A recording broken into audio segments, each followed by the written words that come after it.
Sir एक DD करना है अर्जेंट। लंच के बाद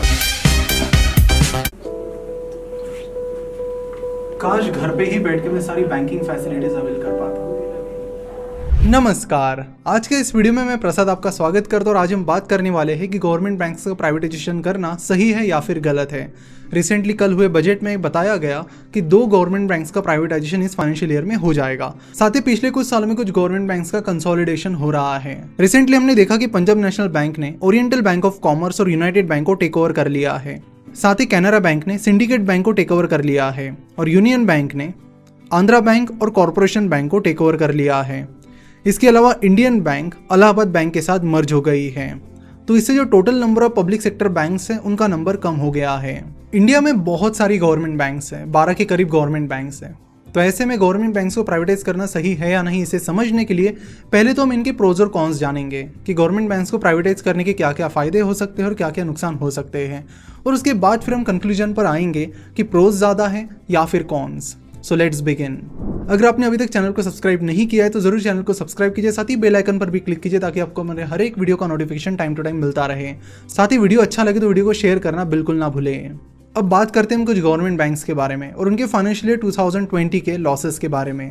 तो जैसे आप यहाँ पर देख सकते हो कि फाइनेंशियल ईयर 2020 में IDBI बैंक को 12,835 करोड़ का नुकसान हुआ है। इंडियन ओवरसीज बैंक का लॉस फाइनेंशियल ईयर 2020 का 8,527 करोड़ था। यूनियन बैंक ऑफ इंडिया के लॉसेस 3,121 करोड़ थे। बैंक ऑफ इंडिया के लॉसेस 3,051 करोड़ थे। यूनाइटेड बैंक ऑफ इंडिया के लॉसेस 2,316 करोड़ थे। कैनरा बैंक के लॉसेस 1,986 करोड़ और सेंट्रल बैंक ऑफ इंडिया के लॉसेस 1,256 करोड़ थे। सो जैसे कि इन फिगर से पता चलता है कि ज़्यादातर गवर्नमेंट बैंक्स बहुत हेवी लॉसेस बुक कर रहे हैं लगभग हर साल। तो सवाल आता है कि इतने लॉसेस किस वजह से बैंक्स को हो रहे हैं। तो ये लॉसेस आम आदमी लोन नहीं चुका पा रहा है इसकी वजह से नहीं हो रहे हैं। इनफैक्ट आम आदमी लोन चुकाता है और उनका डिफ़ॉल्ट रेट जनरली बहुत कम है। इनफैक्ट जो लोन वेवर्स आते हैं, फार्मर लोन वेवर्स, वो भी यहाँ पर बड़ा फैक्टर नहीं है। यहाँ पर सबसे बड़ा फैक्टर है कॉरपोरेट लोन डिफ़ॉल्ट्स, यानी जो बड़े बड़े कॉरपोरेट्स और बड़े बड़े लोगों ने लोन लिए हैं वो उन्होंने नहीं चुकाए हैं। एक नज़र उस पर डालते हैं। अगर बहुत बड़े 4-5 कुछ कॉर्पोरेट डिफॉल्ट्स की बात करते हो तो उसमें नंबर 1 पर आते हैं मेहुल चोकसी और नीरव मोदी स्कैम। इस स्कैम की साइज लगभग 12 से 13 हज़ार करोड़ थी, जिसमें पंजाब नेशनल बैंक को काफ़ी सारा नुकसान उठाना पड़ा। उसके बाद जतिन मेहता ने भी 7,000 करोड़ का स्कैम किया और उससे bank of Maharashtra, union bank of India और कैनरा बैंक, इन बैंक्स को मेनली नुकसान हुआ। ये सारी बैंक्स गवर्नमेंट बैंक्स है। रोटोमैक पेन के विक्रम कोठारी ने 800 करोड़ का फ्रॉड किया, जिसमें bank of India, bank of Maharashtra, Indian overseas bank, union bank of India, Allahabad bank और ओरिएंटल बैंक, इन सारी गवर्नमेंट बैंक्स को बहुत हेवी नुकसान हुआ। उसके अलावा हम सभी जानते हैं कि विजय मल्ल्या ने जो स्कैम किया उससे बैंक्स को 9,091 करोड़ का नुकसान हुआ है।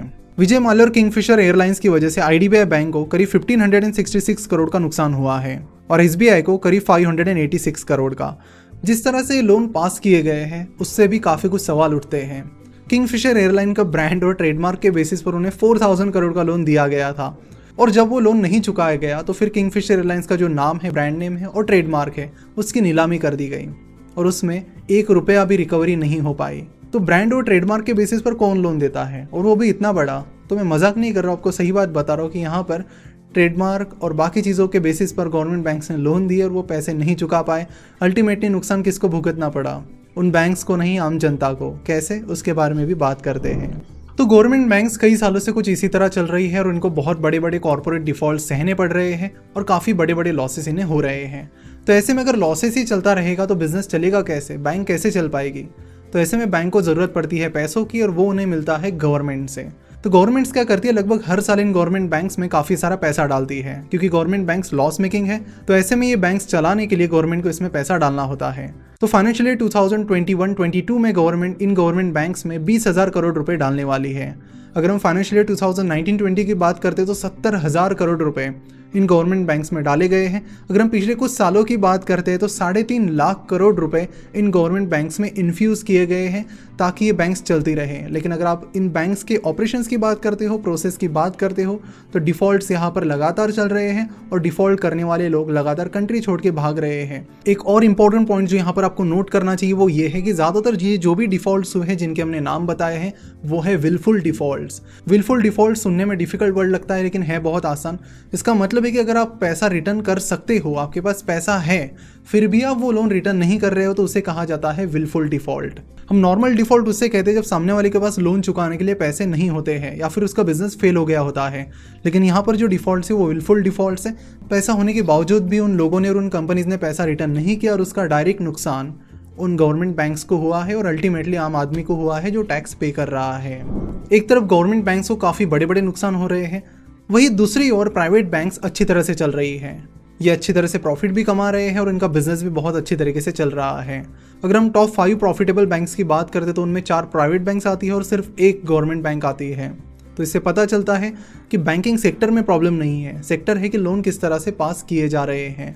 और जिस तरह के हमने देखा कि किंगफिशर एयरलाइंस के ब्रांड और ट्रेडमार्क के बेसिस पर उन्हें बड़े बड़े लोन्स पास किए गए, तो इससे पता चलता है कि किस तरह से लोन्स गवर्नमेंट बैंक्स में पास किए जाते हैं। अब ऐसा नहीं कि पिछले 1-2 सालों से ये सारी चीज़ें चल रही है, ये सारी चीज़ें पिछले कई सालों से चल रही है और फिर इन सालों में ना इसमें कुछ सुधार आया है, ना ही फिर कुछ बदलाव। तो ऐसे में सवाल आता है कि क्या इन सारे गवर्नमेंट बैंक्स को प्राइवेटाइज करना सही है? लेकिन इसके पीछे भी कुछ प्रॉब्लम्स आ रहे हैं, तो उन प्रॉब्लम्स के बारे में बात करते हैं। हम देखते हैं कि इंडिया में रूरल पॉपुलेशन काफ़ी ज़्यादा है और उन्हें सर्व करने के लिए जनरली गवर्नमेंट बैंक से सामने आती है, बिकॉज उनका मेन मकसद प्रॉफिट मेकिंग नहीं होता है। तो यहाँ पर ज़्यादा से ज़्यादा लोगों को सर्व करने के लिए गवर्नमेंट बैंक्स रूरल एरियाज़ में भी प्रेजेंट हैं, जहाँ पर प्राइवेट बैंक्स की जो प्रेजेंस है वो कंपैरेटिवली कम है। साथ ही रूरल एरियाज़ के जो लोग हैं या फिर स्टूडेंट्स हैं या बच्चे हैं, वो जीरो बैलेंस पर अकाउंट ओपन करना चाहते हैं और ये फैसिलिटी बहुत ही कम प्राइवेट बैंक्स देती है और ज़्यादातर गवर्नमेंट बैंक्स में जीरो बैलेंस अकाउंट आप बड़ी आसानी से खोल सकते हो। हाँ, रिसेंटली कई बैंक्स ने 500 या 1000 रुपये मिनिमम अकाउंट बैलेंस रखना कंपलसरी कर दिया है, लेकिन प्राइवेट बैंक के हिसाब से ये अमाउंट फिर भी कम ही है। जब मैं कॉलेज में था तो कॉलेज में स्कॉलरशिप के लिए मुझे बैंक अकाउंट खोलने के लिए कहा गया। तब मैं कुछ प्राइवेट बैंक्स में गया और फिर उन्होंने कहा कि आपको बैंक में 5000 या 10,000 रुपये मिनिमम रखने होंगे और उतना पैसा उस टाइम मेरे पास था नहीं। तो फिर मैं सेंट्रल बैंक ऑफ इंडिया गया, जो कि गवर्नमेंट बैंक है, और उन्होंने जीरो बैलेंस पर मुझे अकाउंट ओपन करने दिया। तो इस तरह के जो प्रॉब्लम्स है इसका सोल्यूशन गवर्नमेंट बैंक्स में मिलता है और इनके कई सारे बेनिफिशियरीज भी हैं, जिनमें से एक मैं भी हूँ। तो यहाँ पर 2 मेन प्रॉब्लम्स, एक है रूरल एरिया में प्रेजेंस और दूसरा है मिनिमम बैलेंस। तो उससे पहले आप मुझे बताइए कि पिछले 6 या 8 महीने में आप में से कितने दोस्तों ने बैंक को फिजिकली विजिट किया है। तो जिस तरह से टेक्नोलॉजिकल एडवांसमेंट्स चल रही है, उस तरह से हम चाहते हैं कि ज़्यादातर चीज़ें ऑनलाइन ही हो जाए। तो ऐसे में एक नया कंसेप्ट निकल कर आ रहा है जिसका नाम है नियो बैंक। नियो बैंक मतलब एक तरह की ऐसी बैंक जो सिर्फ ऑनलाइन ऑपरेट करती है, जिनकी फिजिकल प्रेजेंस बिल्कुल भी नहीं होती है। अगर हम ओपन इस नियो बैंक की बात करते हैं तो ओपन की 15 बैंक्स के साथ पार्टनरशिप्स हैं, जैसे कि ICICI बैंक और यस बैंक। एक्चुअली ये कंसेप्ट इंडिया में काफी नया है, लेकिन कई सारी डेवलप कंट्रीज जैसे यूके में ये कंसेप्ट काफी टाइम से चल रहा है और काफी तेजी से नियो बैंक का कंसेप्ट वहां पर ग्रो भी हो रहा है। बैंकिंग सेक्टर में रिवॉल्यूशन लंबे टाइम से चलता आ रहा है। पहले गवर्नमेंट बैंक्स थी, फिर प्राइवेट बैंक्स आई और अब नियो बैंक्स आई है। नियो बैंक्स के पास खुद का बैंकिंग लाइसेंस नहीं होता है, वो सिंपली ट्रेडिशनल बैंक्स के ऑफरिंग्स के ऊपर अपनी सर्विसेज प्रोवाइड करते हैं। अगर हम नियो बैंक की बात करते हैं या फिर ओपन नियो बैंक की बात करते हैं तो यहाँ पर सारी प्रोसेस ऑनलाइन हो जाती है, इसलिए कॉस्ट कम लगती है, कन्वीनियंट भी काफ़ी ज़्यादा है और प्रोसेसिंग टाइम भी काफ़ी कम लगता है। तो यहाँ पर आपको फिजिकल बैंक के सारे फीचर्स ऑनलाइन मिल जाते हैं। फिलहाल अगर इंडिया में नियो बैंक की बात करते हैं या फिर ओपन नियो बैंक की बात करते हैं तो वो फिलहाल स्मॉल और मीडियम साइज बिजनेसेस को सर्व कर रहे हैं। उन्हें वो करंट अकाउंट और बाकी चीजें पूरी तरह से ऑनलाइन प्रोवाइड करके दे रहे हैं। साथ ही उन्हें वो वर्चुअल क्रेडिट कार्ड जैसी सुविधाएं भी प्रोवाइड कर रहे हैं। जल्दी हम आशा करते हैं कि यहाँ पर सेविंग अकाउंट जैसे फीचर भी जल्दी ऐड हो जाए। ओपन आपको automated accounting, TDS payment, tally plugin जैसी सर्विसेज के साथ ही एक्सपेंस कार्ड और वर्चुअल कार्ड भी प्रोवाइड कर रहे हैं। तो यहाँ पर सारी चीज़ें ऑटोमेट हो जाती है, जैसे कि इनवॉइस और पेमेंट लिंक भी यही से जनरेट होगी, जिससे बैंकिंग, पेमेंट्स और अकाउंटिंग एक ही जगह हो जाती है। एक और पॉइंट जहाँ पर बैंक्स लैक कर रही है वो है टेक्नोलॉजी। हमें लगता है कि नियो बैंक्स ये प्रॉब्लम सॉल्व कर सकती है क्योंकि टेक्नोलॉजी उनका कोर है। तो जहाँ तक गवर्नमेंट बैंक से प्राइवेटाइज करने का सवाल है तो मुझे ये लगता है कि सारी गवर्नमेंट बैंक्स को प्राइवेटाइज नहीं करना चाहिए, क्योंकि रूरल एरिया में कुछ तो प्रेजेंस होनी चाहिए गवर्नमेंट बैंक की। और इंडिया में हम देखते हैं कि पॉवर्टी भी काफ़ी ज़्यादा है, तो कई सारे लोग प्रीफर करते हैं जीरो बैलेंस अकाउंट। और जो स्टूडेंट्स होते हैं उनके पास भी इतना ज़्यादा पैसा नहीं होता है कि वो 5-10 हज़ार रुपये का मिनिमम बैलेंस रख पाए। तो इसीलिए गवर्नमेंट बैंक्स का होना ज़रूरी है इस इकोनॉमी के लिए, इस कंट्री के लिए। लेकिन यहाँ पर जिस तरह से चीज़ें हो रही है, जिस तरह से फ्रॉड्स हो रहे हैं और उन पर कंट्रोल बिल्कुल भी नहीं है, तो यहाँ पर हम कह सकते हैं कि गवर्नमेंट बैंक्स का प्राइवेटाइजेशन होना चाहिए।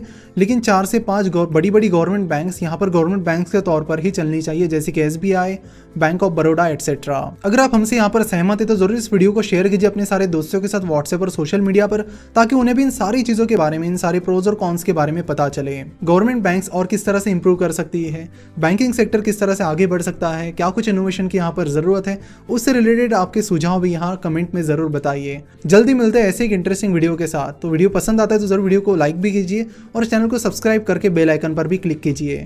Thank you so much for watching this video.